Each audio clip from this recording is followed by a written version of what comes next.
Jackson Carlaw has said there should not be another independence vote until after 2050, and only if there is unanimous agreement at Holyrood. The acting Scottish Conservative leader made the comment after the launch of his party's general election manifesto, titled No to Indyref2, in Fife. In his introduction to the 43-page document, the Eastwood MSP said December 12 was a chance to reject Indyref2 once and for all. Asked if the Scottish Conservative position was now that the UK government should never approve a second independence referendum, regardless of election results at Holyrood, he said, "In a generation, yes." He said, "A Scottish parliamentary election is an election where the competence to facilitate a second independence referendum does not exist. That power rests as reserved at Westminster." Nicola Sturgeon said the 2014 referendum was a gold standard.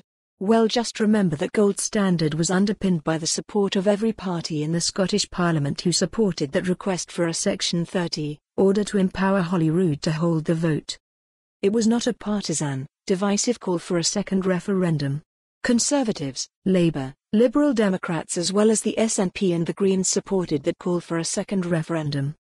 If that's the gold standard, then that's the gold standard that should ever be met again before any Section 30 order is even requested. But until we have fulfilled that commitment we gave to all those who participated in that referendum, that it was a once-in-a-generation referendum, then I think and believe that Scottish Conservatives will say no." Asked if a generation was 20 or 25 years, he said, "There are different definitions of a generation, but I'll tell you what it ain't, it's not 5 years." Pressed to give his own definition, he said, "We had 40 years between the two European referendums. That seems like a fine definition." The UK's two European referendums were in 1975 and 2016. Also at the manifesto launch, Boris Johnson said the First Minister should stick to her once-in-a-generation timing on an independence referendum. He said, "I think Nicola was onto a very good thing in 2014 when she pointed out to the people of Scotland that the referendum was a once-in-a-generation event. I thought that was elegantly expressed and she should stick to that line, is my view."